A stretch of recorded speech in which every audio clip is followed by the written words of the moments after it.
बिस्मिल्लाहिर्रहमानिर्रहीम। नाज़रीन, मैं हूँ जावेद बलोच और आपसे आज हमने जो चीज़ें डिस्कस करनी हैं, जिन मौज़ूआत पे बात करनी है, उनमें सबसे अहम जो मौजू है वो पंजाब के जो आम इंतखाबात थे सूबाई असम्बली के, वो मुलतवी कर दिए गए हैं।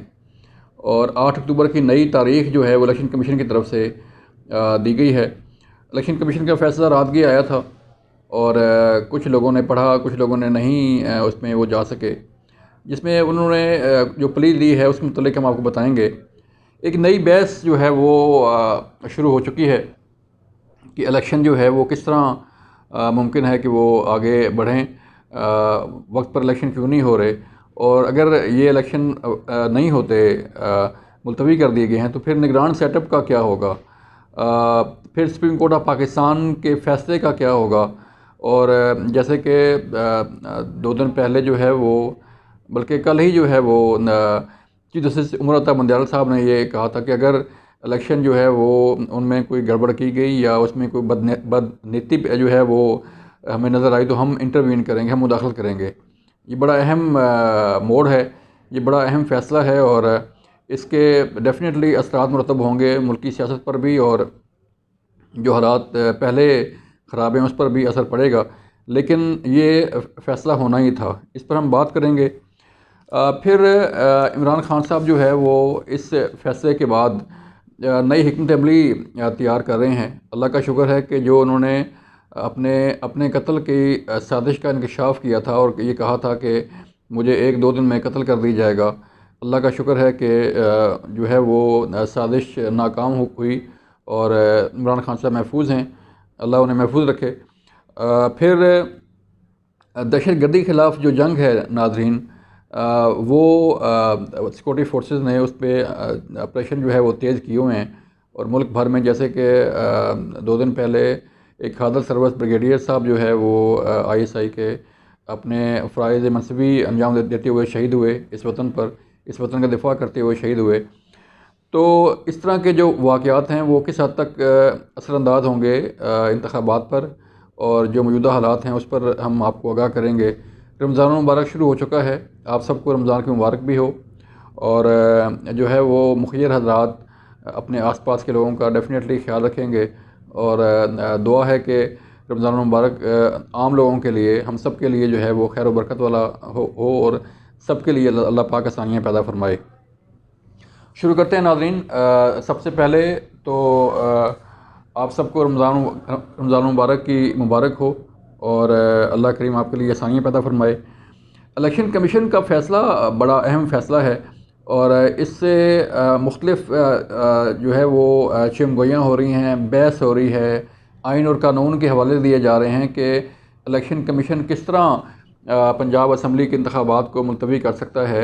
एक तरफ सुप्रीम कोर्ट का फ़ैसला भी है और दूसरी तरफ इलेक्शन कमीशन ने अपने तौर पे जो है वो उन रिपोर्ट्स को मद्देनज़र रखते हुए ये फ़ैसला किया है कि अब इलेक्शन जो है वो 8 अक्टूबर को होंगे।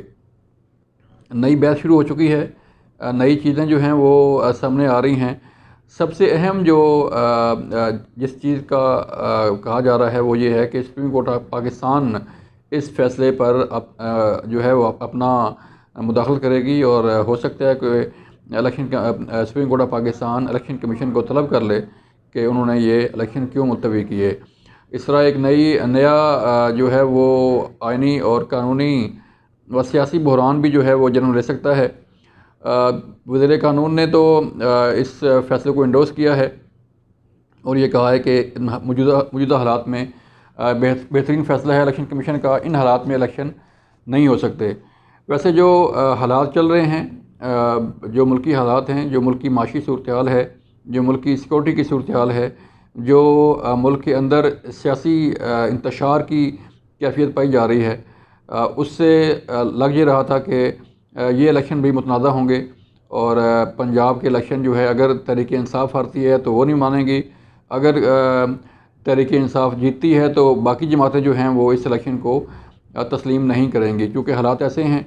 और ये एक नया ट्रेंड भी नाज़रीन सेट हो चुका है कि आप इलेक्शन जीत जाएं तो बहुत अच्छा, और अगर आप इलेक्शन हार जाएं तो फिर धांधली, फिर एहतजाज, सड़कों पर लाठीचार्ज, आंसू गैस और पथराव की सियासत जो है वो इस मुल्क में बड़ी शिद्दत के साथ जन्म ले चुकी है और बड़ी शिद्दत के साथ आगे बढ़ रही है। और इसका सबसे बड़ा निशाना जो है वो इस मुल्क की आवाम है और ये मुल्क के खुदादाद है जो जिसको सबसे ज़्यादा जो है वो इस इंतशार का, इस सियासी अदम इस्तेहकाम का और इस सूरत हाल का सामना करना पड़ रहा है और सबसे ज़्यादा इसको नुकसान हो रहा है। कल आज 23 मार्च को छुट्टी थी, इसलिए जो है वो सुप्रीम कोर्ट ऑफ पाकिस्तान भी बंद है और बाकी तमाम इदारे भी बंद हैं।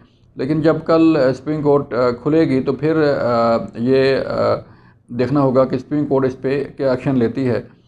लेकिन एक तरफ तो ये फैसला है और दूसरी तरफ इमरान खान साहब के मतलब ये बताया जा रहा है कि उन्होंने भी सर जोड़ लिए हैं और अपना कोई फ़ैसला करने जा रहे हैं।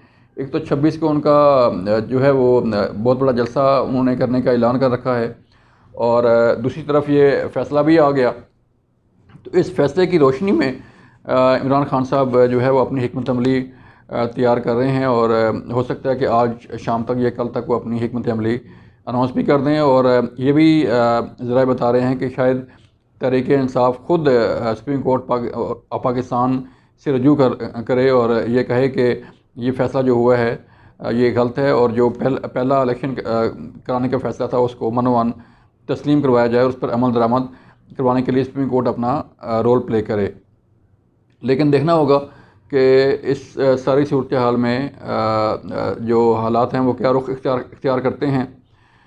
दूसरा जो क्वेश्चन किया जा रहा है, दूसरा जिस पर बात की जा रही है वो ये है कि 90 दिन के अंदर इंतखाबात होते हैं और आलमोस्ट जो है वो तीन माह का टेन्योर होता है निगरान हुकूमत का।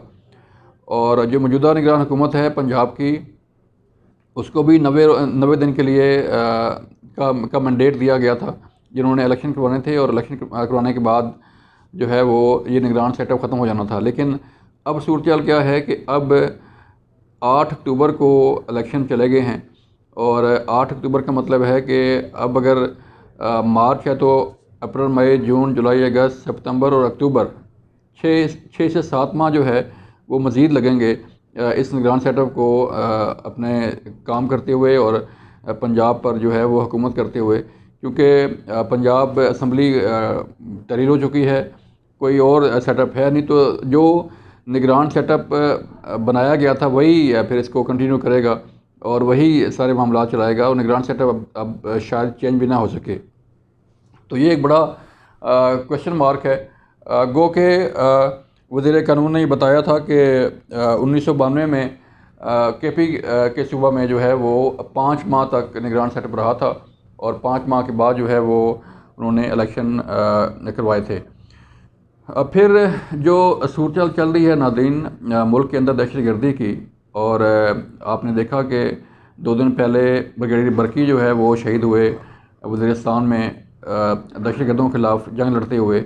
उन्होंने अपनी जान इस धरती पर कुर्बान की, उनके साथ और जो सिक्योरिटी फोर्स के जवान थे उन्होंने भी अपनी जान कुर्बान की। और जो हालात हैं तहरीक-ए-इंसाफ़ के पुलिस के साथ, पुलिस पर से तहरीक-ए-इंसाफ़ और इमरान खान साहब के मुकदमात जिस तरह वो फेस कर रहे हैं और जिस तरह पुलिस और तहरीक-ए-इंसाफ़ के कारकुन आमने सामने हैं, उससे ये लग रहा है कि ये सियासी इंतशार जो है वो आगे जाके मज़ीद बढ़ेगा। और इस सूरत हाल में अगर इलेक्शन होते हैं तो फिर ये बात तय है कि अगर तहरीक-ए-इंसाफ़ इलेक्शन हारती है तो वो तस्लीम नहीं करेगी, और अगर तहरीक-ए-इंसाफ़ इलेक्शन जीतती है तो बाकी जमातें जो हैं वो इलेक्शन तस्लीम नहीं करेंगी। और सबसे बड़ा सवाल ये है कि चीफ़ इलेक्शन कमिश्नर और मौजूदा इलेक्शन कमीशन के जो सेटअप है उस पर भी तहरीक-ए-इंसाफ़ अदम एतमाद कर चुकी है। तो इन हालात में इलेक्शन होना किस हद तक जो है वो सूदमंद होगा और किस हद तक जो है वो तस्लीम किया जाएगा, ये बड़ा अहम सवाल है। लेकिन इसके साथ साथ पार्लियामेंट का मुश्तरका इजलास भी जारी है इस्लामाबाद में। पार्लियामेंट का मुश्तरका इजलास में पहले दिन जो है वो वज़ीर कानून ने कुछ ऐसी अंदिए दिए थे जिससे इंतखाबात मुलतवी कराने के मुतल्लिक़ जो है वो कहा जा रहा था, और फिर उसी चंद घंटों बाद ही जो है वो इलेक्शन मुलतवी हो भी गए। हालात वाक़यात आपके सामने हैं। रमज़ानुल मुबारक जो है वो शुरू हो चुका है और कोशिश करें कि रमज़ान मुबारक में जो है वो ये सियासी इंतशार और चीज़ें सामने ना आएँ। अपने आसपास के लोगों का ख्याल रखिए, अपने आसपास के रोज़ादारों का ख्याल रखिए। मुखिया हज़रात इस बाबरकत माह में जो है वो रोज़ेदारों का, अवाम का ख्याल रखते हैं। और आप भी जहाँ भी हों, हमारी दुआ है कि अल्लाह करीम आपके रोज़े मुबारक करे और आपको अपनी हिफ्ज़-ओ-मान में रखे। अपना ख्याल रखिएगा। अल्लाह हाफ़िज़।